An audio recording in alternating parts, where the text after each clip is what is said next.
Long before Scotland was ever called Scotland, before any written word or royal banner, there was only the land raw, wild, and breathtakingly untamed. Towering mountains scraped the clouds, endless lochs shimmered like glass, and ancient forests whispered secrets to the wind. This was a land carved by ice, shaped by storms, and destined for legend. The first people to wander here came thousands of years ago, drawn by its fertile valleys and hunting grounds.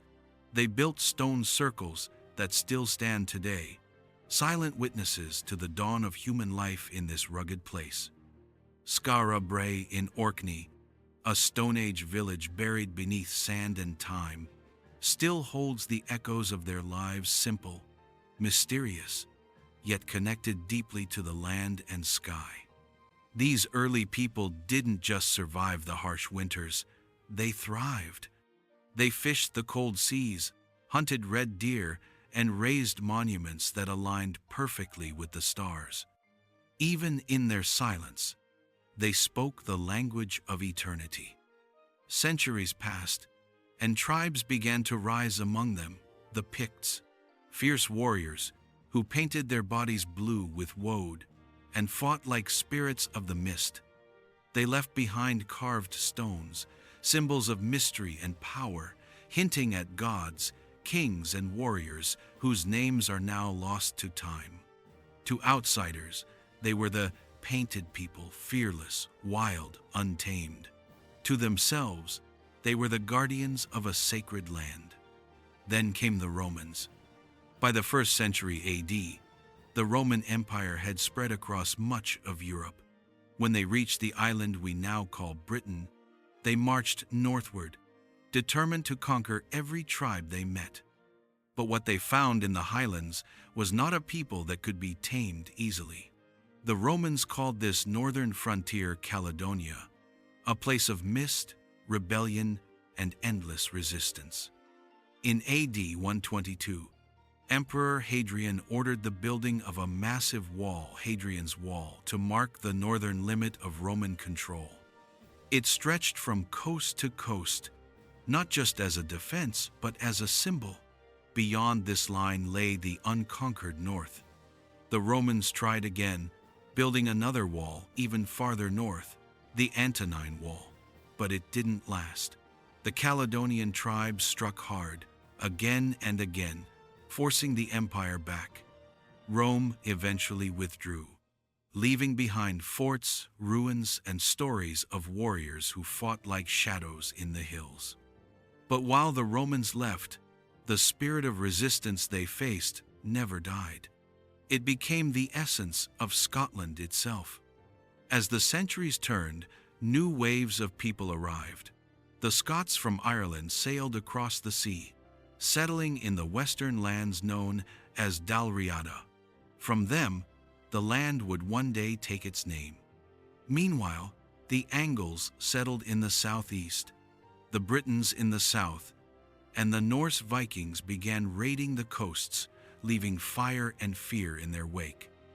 Out of this chaos, alliances were forged, and kingdoms rose. One man would begin to unite them, Kenneth MacAlpin, often called the first King of Scots. Around the mid-9th century, he brought together the Picts and the Scots under one crown. It wasn't a perfect union, but it marked the beginning of a new identity. A single kingdom standing proud against invasion, bound by land and blood. The Kingdom of Alba, what would become Scotland, was born. But Scotland's story was never one of peace. It was a story of struggle between clans, between kings, between Scotland and her southern neighbor. A struggle that would define its soul for centuries to come. As the 10th and 11th centuries unfolded, power shifted and bloodlines tangled. Kings ruled and fell often at the hands of their own kin. Among them was Macbeth, a name immortalized by Shakespeare centuries later. But the real Macbeth was far more complex than a villain. He ruled for 17 years, a strong and capable leader, in a time when thrones were won and lost through betrayal. His reign symbolized a Scotland still trying to find unity in a land divided by clan loyalties and ambition. Then came Malcolm Canmore, who overthrew Macbeth and began a dynasty that would shape Scotland's destiny. His descendants would marry into English royalty, setting the stage for centuries of entanglement, both political and personal, between the two nations. But no matter how intertwined Scotland became with England, its heart beat for independence. That flame would soon erupt into one of the greatest struggles in Scottish history, the Wars of Independence. The storm that had long been brewing finally broke in the late 13th century, when the Scottish king, Alexander III, died suddenly in 1286 without a surviving heir. Chaos followed. His only descendant was his granddaughter, a little girl known as the Maid of Norway. She never made it to Scotland. She died on the voyage. And with her death, Scotland was left without a ruler, vulnerable and divided. Into that void stepped Edward I of England, a man known as the Hammer of the Scots. He offered to help choose a new Scottish king, but his help came at a heavy cost. Edward demanded that Scotland recognize him as its overlord. It was the beginning of domination disguised as diplomacy. Scotland's nobles reluctantly agreed, and John Balliol was chosen as king. But Edward treated him like a puppet, humiliating him in front of his own council. Scotland's patience snapped. The Scots rose in defiance, declaring independence. Edward responded with fire, steel, and fury. And that's when a name emerged, a name that would echo through every highland and glen for centuries to come. William Wallace. He was no king, no nobleman, just a warrior of the people. But when he struck back against the English garrisons, he became something far greater. His rebellion spread like wildfire. In 1297, he and his men met the English army at Stirling Bridge, outnumbered, outmatched, but not outwitted. The Scots fought with ferocity, using the terrain to their advantage, cutting down English knights with terrifying precision. It was a stunning victory. For a brief, shining moment, Scotland stood free. Wallace became guardian of Scotland, but the dream didn't last. Edward's armies returned with overwhelming force. At Falkirk, Wallace was defeated. Betrayed, captured, and taken to London, he was tortured and executed. Yet even as he died, his cry of freedom became immortal. Wallace's body perished, but his spirit became the heartbeat of a nation that would never kneel quietly again. Out of that same fire rose another hero, Robert the Bruce. Unlike Wallace, Bruce was a noble born into privilege, but his heart burned for independence. In 1306, he was crowned King of Scots. His path was not easy. He was hunted, defeated, and forced into hiding. Legends say he took refuge in a cave, watching a spider struggle again and again to weave its web. Each time the spider fell, it climbed back up, and that tiny creature taught him persistence. "If at first you don't succeed," he whispered, try again." And he did. Bruce rebuilt his forces, uniting the clans under one banner. Then, in 1314, he faced the might of England once more at Bannockburn. The English army was vast, armored, confident, but Bruce and his men fought with heart and cunning. They struck from the hills, used the land, and broke the English lines in a glorious triumph. It wasn't just a battle, it was Scotland's roar of defiance. The victory at Bannockburn secured Scottish independence for generations. Bruce became not just a king, but a legend, a symbol of resilience, courage, and destiny. And though he would die years later, the freedom he fought for endured.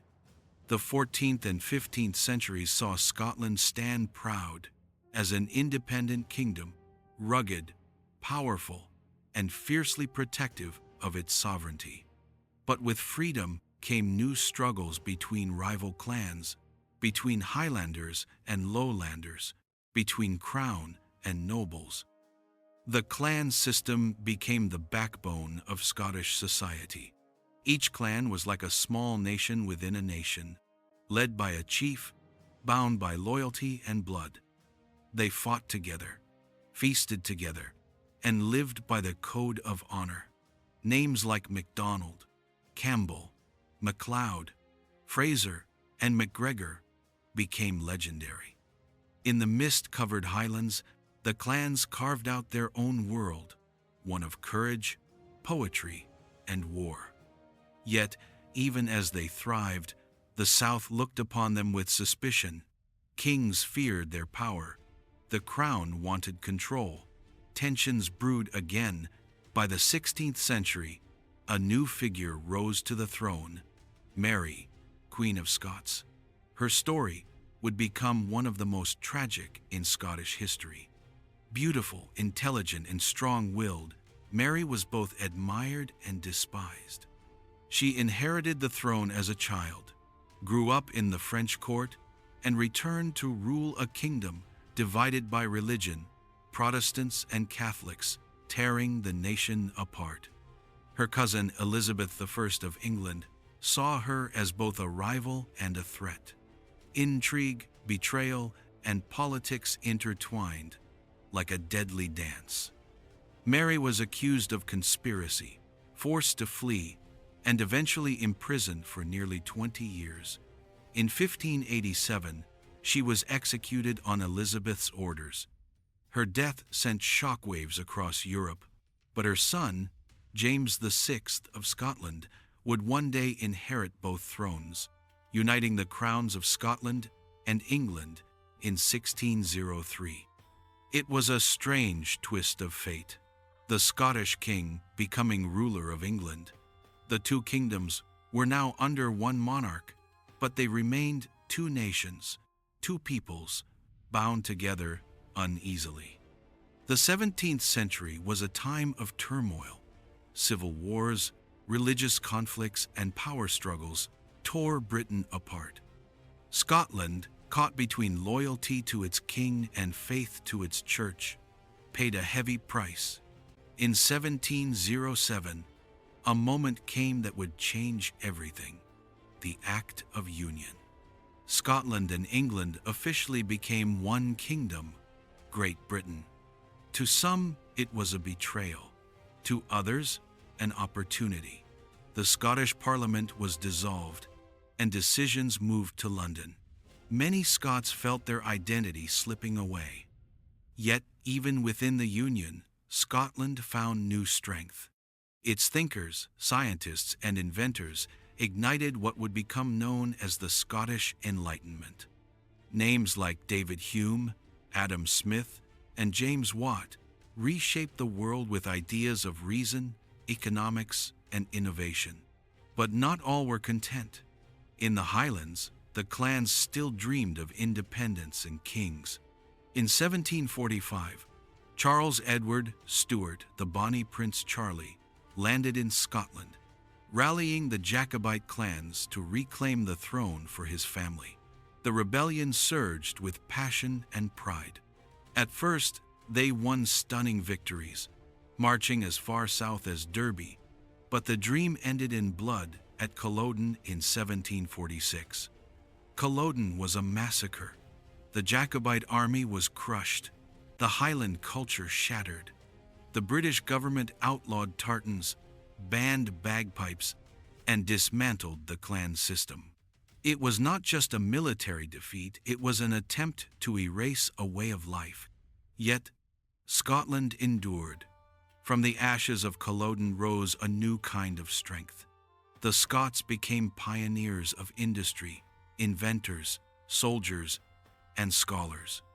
Glasgow and Edinburgh flourished during the Industrial Revolution. Scottish engineers built ships that ruled the seas, bridges that defied nature, and inventions that powered the modern world. By the 19th century, Scotland had become both proud and pragmatic part of the British Empire, yet never forgetting its roots. Scottish soldiers fought across the globe, while poets and writers like Robert Burns and Sir Walter Scott kept the spirit of the nation alive through words. In the 20th century, the world changed, and so did Scotland.